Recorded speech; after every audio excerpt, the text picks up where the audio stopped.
rules of the Scavenger's game are simple. Food is good. Food that doesn't run, even better. Find a novel approach. He's just laying on it, showing the wolf who's boss. Then, a favorite dish. Grizzlies sniff out the mammary gland. Red foxes go for lips. Skunks flash a warning, then relish the soft parts. There's a wolf howling. They all know the score in the fight against starvation. It's survival by any means necessary. I'll find Yellowstone's ultimate scavenger. I'm going high alert. Unless it finds me first. Sometimes the scavenger ends up being the scavenged.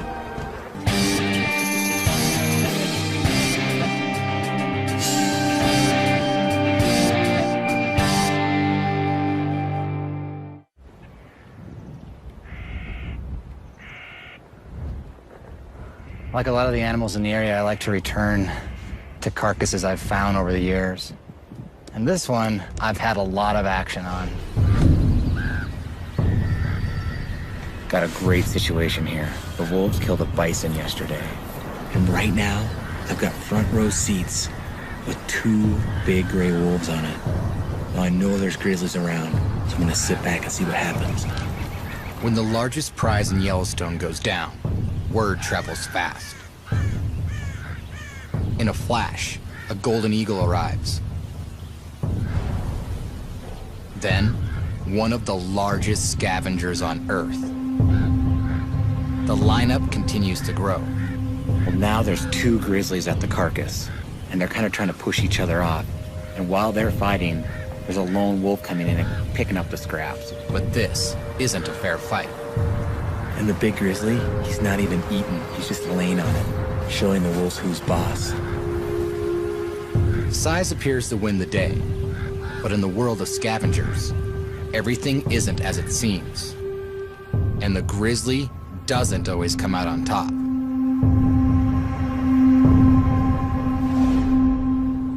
To see how these animals stack up, I return here, just outside Yellowstone.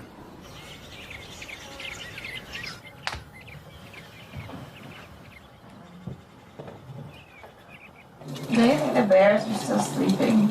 No. The robins are singing out there, so the bears are awake.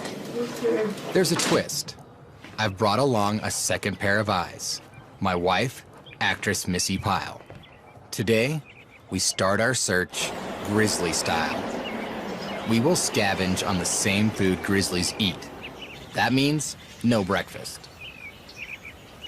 So I didn't even get my boots tied. And just outside the cabin here, a big male grizzly has come off the hill. And there's only one bear that I know around here that looks like that bear. That's a bear I call Walrus.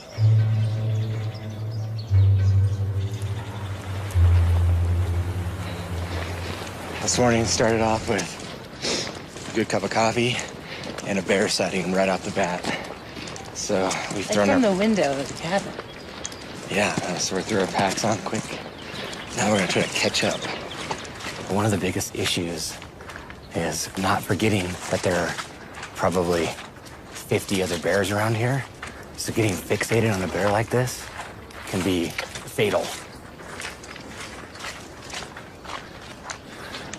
We still haven't found the big boar. He's likely out here moving across, but surprising how good a bear, even of that size, can hide down in that sagebrush. So we're gonna climb up here, gain a little elevation, and just look around, glass, and hopefully we'll spot him. During our ascent, a storm blows in. And our scavenger diet starts to take its toll. I must eat something. Oh no, here comes the puns. I must eat something. Oh dear, I don't know if I can handle this anymore. What do you think we should do? I think we should see if there's like a bear bed and breakfast in there. We can see if there's a vacancy.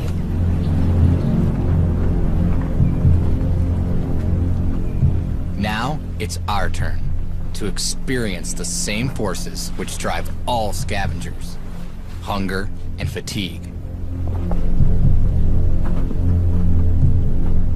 There's a bear right out here in the meadow. See it right over the top of the sagebrush? There's 2 bears. 3. Oh wait, there's a sow and 3 yearlings. So there's 4 bears. And it's just cool to see a female with 3 cubs. It's pretty outstanding. She's done some good work. She's pretty incredible. A well-fed female grizzly births more cubs. And in Yellowstone, scavenging is where the energy is. Learning this lesson can make all the difference. Teach a cub to hunt, and he'll eat for a day. Teach a cub to scavenge, and he'll eat for the rest of his life. Yeah, when they find a good little spot, they'll dig frantically. Usually it's like a little rodent trail, and they follow the trail to the end and then eat the rodent. Yeah. The secret weapon is their nose, a sense of smell that is 2,000 times sharper than a human's. But other scavengers already have a hint of what's going on. And the first thing that cued me off to these guys actually was that raven. Did you see the raven flying around? It's typical for a raven and other scavengers to just kind of hang out by bears like this. They leave little scraps here and there, and the ravens will come down and scavenge. What he's doing right now, he's calling to the other ravens, letting them know there's a bear. And all the other ravens will start coming around and they'll follow that bear. It's a really cool relationship. Then, another familiar face shows up. Exceptional hearing and little fear give the coyote its own competitive advantage. Like clockwork, the bears bring the ravens. The ravens alert the coyote. He's looking for the same thing those grizzly bears are looking for. Yeah. Come along, he's just listening for him to scurry underneath the snow. He looks like he's got something locked. Oh, there he went. So the coyote's gonna go over and look and see where those grizzlies are. They actually benefit being close to the grizzly bear. Coyotes, ravens, and other scavengers have learned to identify the grizzlies as a food source. For Yellowstone's boldest scavenger, look no further. Coyotes will track wolves back to their kill sites, despite the fact that wolves kill them anytime they get the chance. If we're going to eat, Missy and I have to embrace this attitude. After these bears leave, we should go over and look into their digs and see if there's anything we can eat. Can we do rock, paper, scissors to see who eats the vole? Why not? Let's not eat the... I don't know if I'm gonna eat the vole, but like... Why not? Probably be bad for you. But we could go over there, just like the raven. Follow the bears, their dig spots, and if there's like pieces of roots or anything like that, we can eat that. How did I get myself into this? It'll be fun. Over the years, I've scavenged from bears on a few occasions. This is like literally fresh Kodiak killed sushi. Pretty dang good. Now I'm gonna go with the muck tuck. Same thing that the polar bears down at the bone pile have been raving about all week.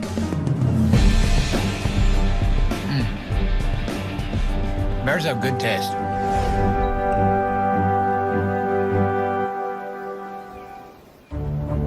We can't get too comfortable here. Sow grizzlies with cubs are known for aggression towards humans. The bears suddenly turn and charge right for us.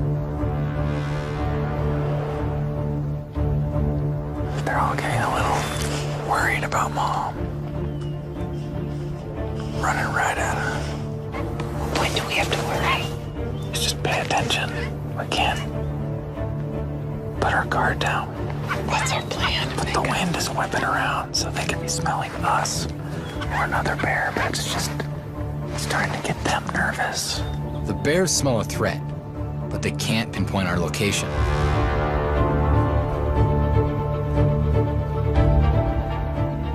Finally, they decide to head out. I see Mama. She's walking away. That's good.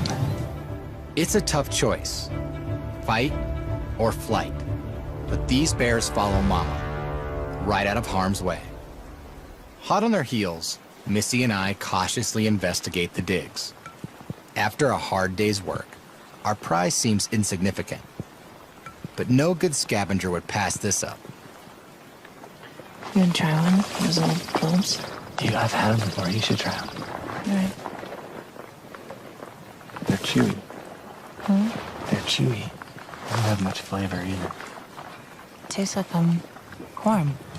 Pretty good. Could you eat a rodent? Would you? No. Maybe if, it was cooked a little bit on a spit. Something tells me Missy and I might not be cut out for this. Maybe that's why grizzly bears don't survive purely as scavengers either. But so far, I've only gotten the smallest taste of the scavenger's life. To lure in the ultimate scavenger, I need to raise the stakes and find a fresh kill.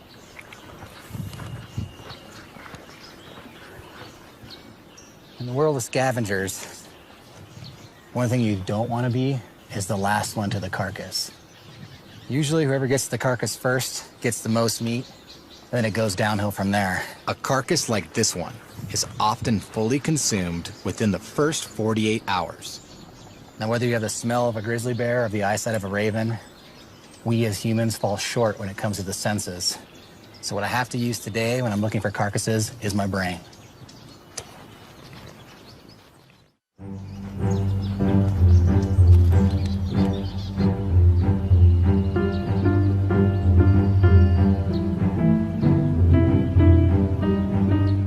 So right up there is a turkey vulture. Now he's definitely circling around something, and that's a great sign. Now a turkey vulture is one of the only birds that can smell. And what they do is ride the thermals and look for dead things. Basically, smell dead things. For vultures, scavenging is a total way of life. Their acute sense of smell allows them to be one of the world's only exclusive vertebrate scavengers, feeding solely on carrion. But I need to meet one face to face. So today, I want to get close to one of my favorite scavengers. And to do so, I brought in a carcass. Meet Pilgrim, a rescued turkey vulture who works with handler Becky Keene as an ambassador bird to show a side of the vulture that is too often overlooked. Because they do such a dirty job. They're actually very sophisticated in how they keep themselves clean. She's got no feathers on her head, so when she's digging in those cavities, carrion is not sticking to her head. And they're more of a social bird also, you'll see them in groups sometimes, so that's why she likes the entertainment. Odd as it seems, this carcass is not her idea of a party. So it's obvious that Pilgrim's not digging the carcass too much. It's big and a little scary. So what I'm gonna do is grab the leg, a little smaller piece, and bring it over here and see what she thinks. I'm gonna put it right here. Pilgrim's showing off her big, beautiful wings and those beautiful feathers. They actually use them to defend the carcass and kind of take control. And probably the best tool to have for a carcass is that beak right there. And it's designed for ripping and tearing meat. But instead of demonstrating on the carcass, she's demonstrating it on my leg. Ow! Along with a powerful beak, vultures have another trick up their sleeve. To smell a carcass from the sky, they rely on these see-through nostrils. More airflow equals a better nose for death. A turkey vulture can actually smell a carcass up to 19 kilometers away. When I'm out in the wild, I often use turkey vultures to find other animals.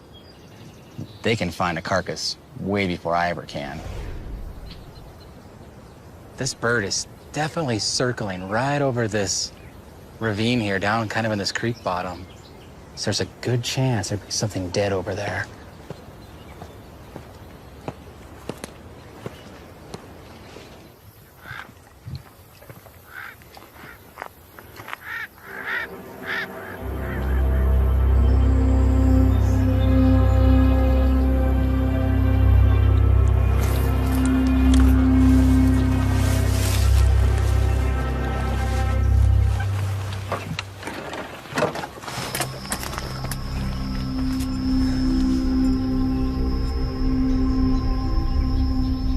So, the breeze is coming down this stream bottom here, and I definitely can smell death. It is thick down in here. One of the worst things you can do is sneak up on a carcass. It could be a lot of things, so I'm going high alert right now.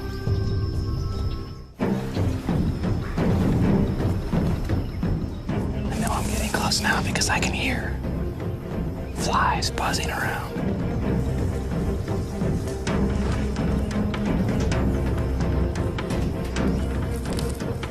Oh, right there. I can see something laying right there. Looks like a dead deer.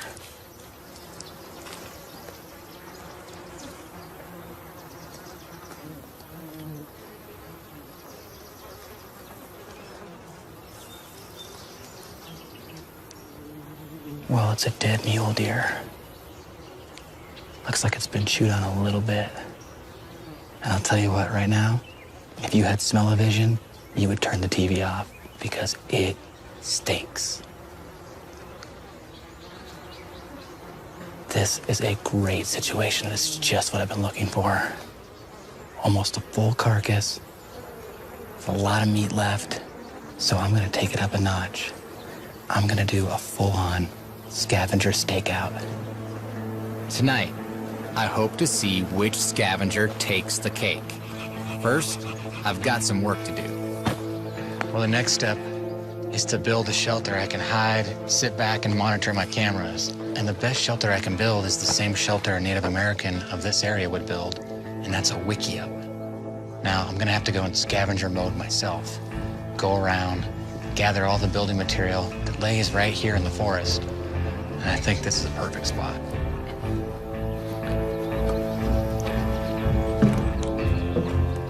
Wickiups are quick to build, easy to abandon, and sturdy enough that many still stand to this day in Yellowstone.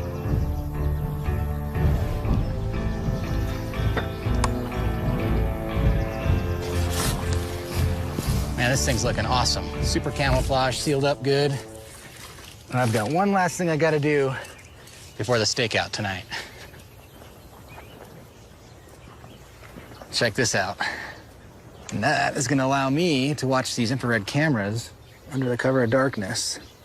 All I've gotta do is get this in the right position, run this cable out over to the carcass.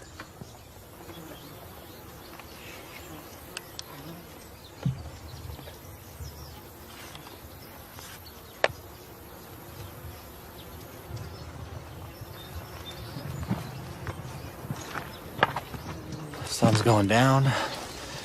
It's time to get into the blind, get all my cameras set, get things in night mode here. Looks good.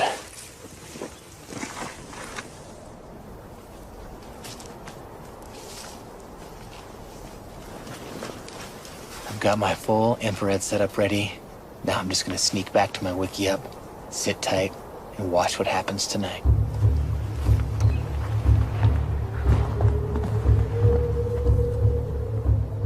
It's one thing just to set up remote cameras, go back and review the footage, but I really just want to be here next to this carcass. Actually experience these animals coming in.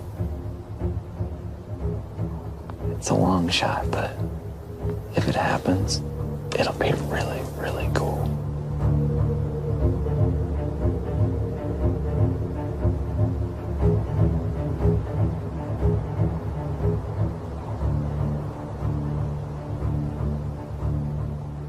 Nothing on the camera yet, though.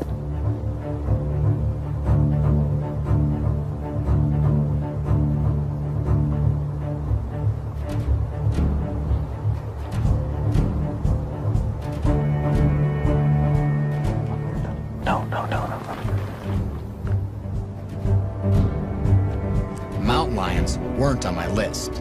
They rarely scavenge. Usually, they provide the kills. Last winter, I stalked these secretive ambush predators. How cool is that? Mountain lions kill animals up to 8 times their size. They'll consume up to 11 kilograms in a single sitting. But that still means a lot of leftovers. I saw numerous scavengers take advantage of mountain lion kills. And one that is almost never seen in the wild, the pine marten. In summer, the pine marten is a prodigious hunter of red squirrels. But come winter, squirrels are less active. The marten looks elsewhere and finds a bounty. Just up here is a pine marten. They live in these thick forests, so they're very, very difficult to see.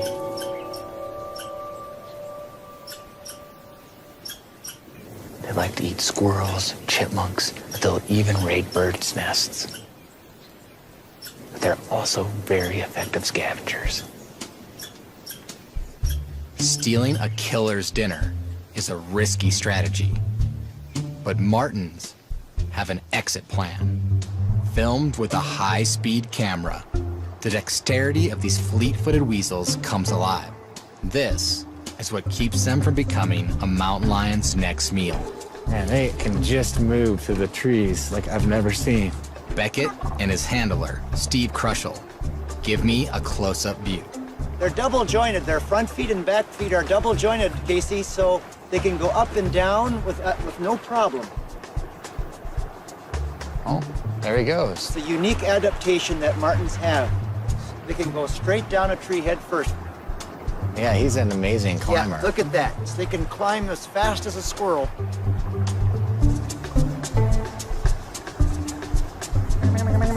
Whoa, he is like lightning. You are so fast. Martens showcase a talent for survival, but not dominance. When push comes to shove, speed only gets you so far.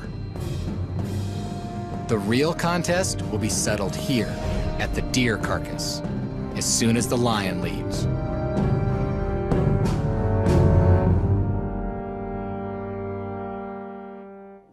Something like that happens, it feels pretty good.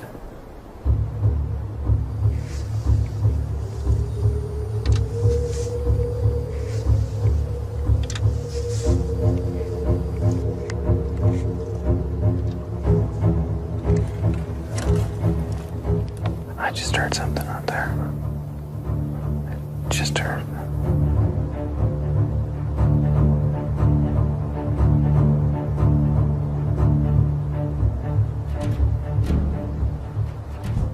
This July, Nat Geo Wild gets ready for the summer fever with some fun in the jungle. They will go to war to establish their reign of power, even if it means taking down their own bloodline. But we're not talking about humans. Instead, it's our closest cousins, the gorillas and chimpanzees. Catch them living out dramas that are totally epic in the brand new series, Kingdom of the Apes. All creatures great and small. Veterinarian Michelle has a cure for them all. Whether it's a stubborn bison, a drugged caribou, or an ill-tempered beast, she's got what it takes to keep these animals in good shape in the all-new Yukon Vet. The heat is on. We go ground level and face-to-face with predators so fierce, they will rattle your bones. Quench your thirst for action and watch them battle for ownership and survival in our exclusive summer lineup, deadly summer. This July, for some fun in the jungle, catch the summer fever on Nat Geo Wild. The world is here at Sharda University. Where are you? The world is here at Sharda University. Where are you? We're here to test if Colgate Total really can protect against bacteria buildup for 12 hours. He's using regular toothpaste, while I get to brush with Colgate Total. Our first check? And no problem. Our trip takes 12 hours, so it will test Colgate Total's time-release protection to the limit. Now for the big moment. Oh, yuck! My toothpaste has now prevented bacteria buildup. Yay! I win! I mean, Colgate Total wins. Colgate Total fights bacteria buildup for 12 hours. Colgate, recommended by dentists. They enter murky waters with one goal in mind. To catch a giant catfish by using their bare hands as bait.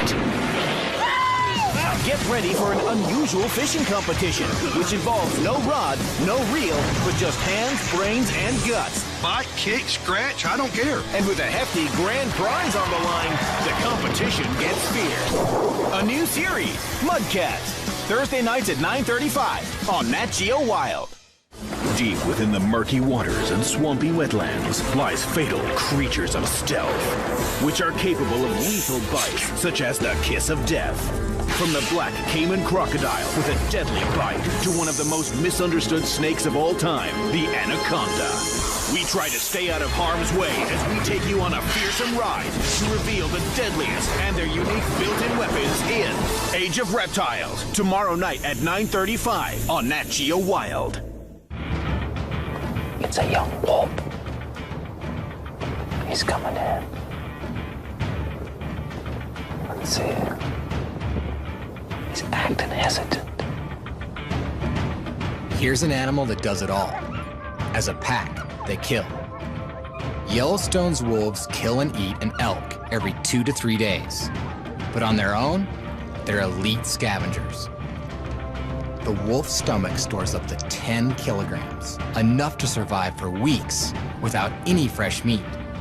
In a pinch, they'll live off just hide and bone. He's acting hesitant. Something's up. This wolf wants no part of the carcass. Without the protection of the pack, he looks vulnerable, even shy. Then, he's gone. Just sitting here, preparing for days, and then have a wolf come in and for him to go away.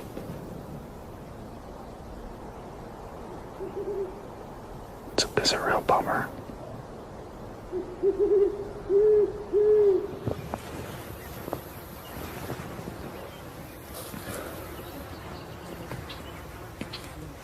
That was a long night without much action last night. Man, this thing has gone from smelling bad to smelling really disgusting.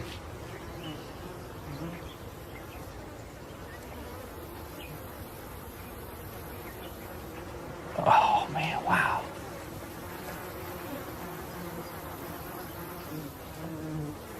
But if you look right back there, there's definitely some scavenging going on. The maggots have erupted, and they are starting to devour this thing. Now, we're not talking just a few maggots. We're talking millions of maggots, all different ages. It's like a river of maggots moving in and out of this carcass. And you can see the steam coming up. And this thing is really alive, even though it's dead. Maggots are the secret weapon in the scavenger world. What they lack in size, they make up for in force. The maggot mass generates heat as it digests. It can reach a blistering 53 degrees Celsius. And heat means steam. Millions of these tiny insects can liquefy and devour 60% of a carcass in just 3 days, growing to 5 times their original size. Oh, you look right down in there, there's some other insects. See this little orange and black beetle right there and right here? Those are carrion beetles.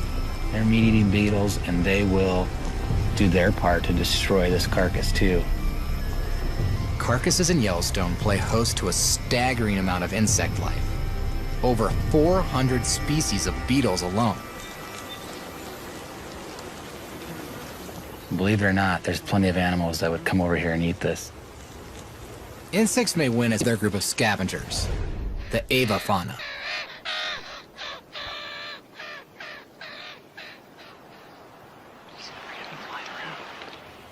To be the ultimate scavenger, one quality stands above the rest: intelligence. And the ravens got it. But to see it in action, I need a bird's eye view. Way up that tree is a nest. Now I think it's active, but there's only one way to find out. You might wonder why I have a bow and arrow. Well, this arrow's been equipped with a long, lightweight string. Just shoot this arrow up over a limb, grab the string, tie a climbing rope to it, and climb up to the nest. Now, once I'm at the nest, I'm gonna fix a little remote camera so I can see what these little raven chicks are up to. Now for the hard part.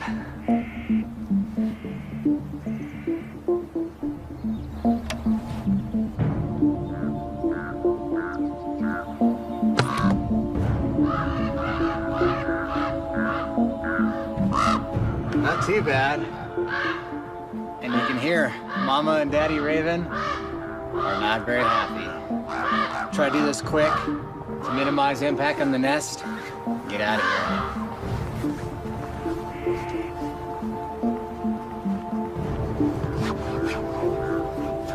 All right, clip in and up I go.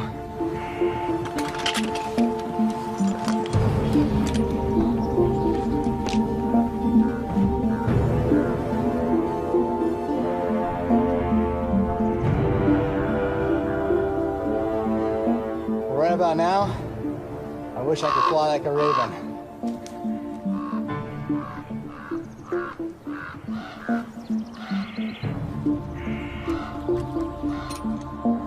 When I get close to the nest here, it actually smells like a carcass. There's a reason for the smell. Ravens return to the nest with morsels from the carcass to feed the chicks. I can hear the little guys in there.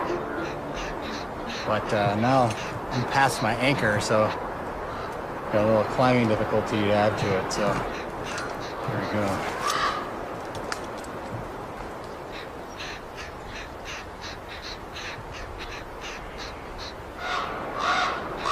Now they think I'm Mom.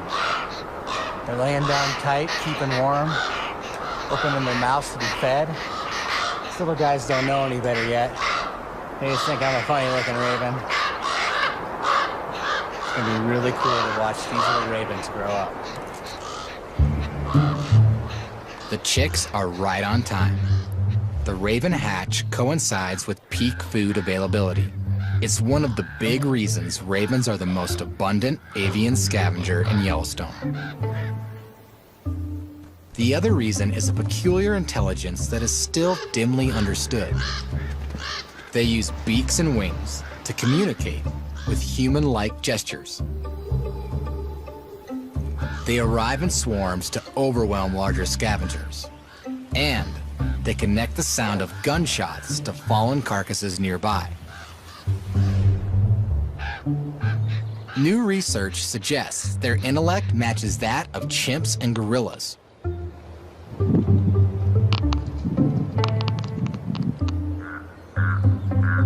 A few more flight lessons, and they'll arrive here, in the middle of the action. But the raven's smarts don't make it top bird in Yellowstone's pecking order. That honor is irrefutably held by an eagle. To see a bald eagle in its scavenging prime, I leave Yellowstone for a place that's equally wild. Southeast Alaska, at the peak of the Fall Salmon Run. And I'm here to witness one of the biggest scavenging events that I've ever seen. Amazing. This gathering of the eagles on the Chilkat River is the largest concentration of bald eagles found anywhere on the planet. Thousands of bald eagles I've come to these shores to feed on the dying remains of chum salmon just after they spawn.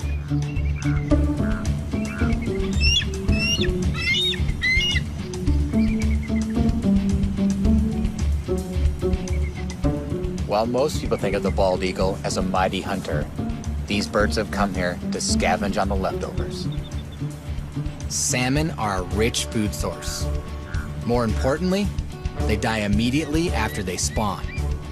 For bald eagles, a trip of up to 1,600 kilometers is more than worth it. There might look like plenty to go around, but when it comes to food, it's every bird for itself. While these eagles don't have much competition in front of their scavengers like they do in other places, they sure compete amongst themselves. White heads and tails alert other eagles to a food source, but they also reflect status and rank. It's really apparent that these eagles have a pecking order, with the dominant eagles eating most of the carcasses. It's a simple message. This fish? I don't think so. Out here, nothing's wasted. Even the eyeballs.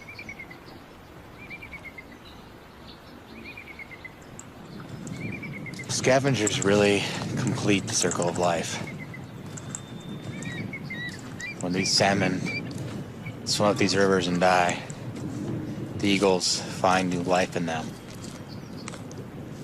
It's really quite a beautiful thing. And life goes on. And what a beautiful place for life to go on.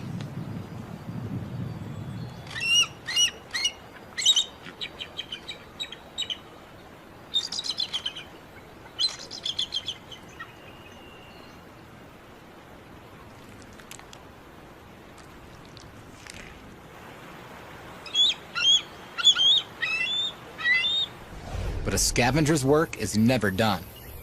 It's time to return to the stakeout, and someone has paid a visit. Unbelievable.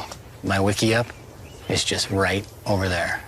If you look here, you can see where a bear used its jaw pressure to bust open the bone, eat out the marrow, and lay it right here and matted the grass down. Pretty cool. Lucky for me, the carcass is still intact. But I don't want a repeat of last time. Preparing for days, and then have a wolf come in and for him to go away. It's a real bummer. It's possible the wolf caught wind of my human scent. To put the odds in my favor, I need to be undetectable.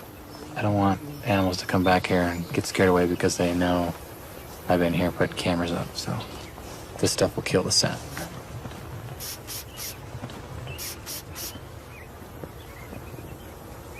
The wait is on. Again. Had a couple animals come really close to coming into the carcass, but didn't happen. We can't afford to have another long night here. Too many more nights, and the maggots are gonna eat the whole thing. Then, I'd recognize those stripes anywhere. Now this is a scavenger with a unique formula for success. The pungent cocktail of skunk spray. Last spring, these little stink bombs invaded my backyard and set up shop on the remnants of a deer carcass.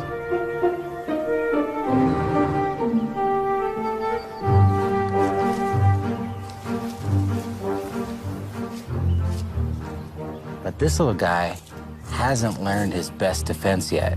So right now, he's charging me just like a grizzly bear. You're pretty tough, aren't you? But soon, there's no way I would ever get this close. Newborn skunks spray at just 1 week old, but they can't aim until they hit 4 weeks old. This guy is right on the verge.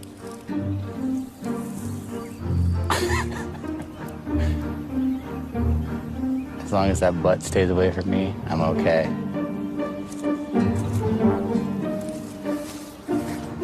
Moving a skunk baby to a carcass. Not the smartest thing I've ever done.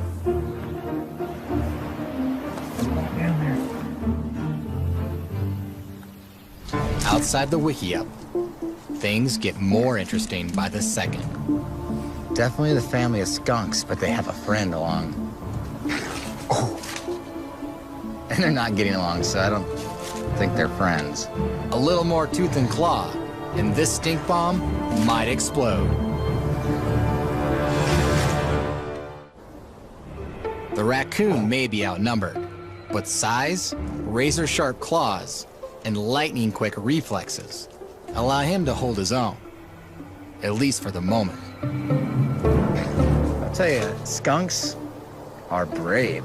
They're like little grizzly bears.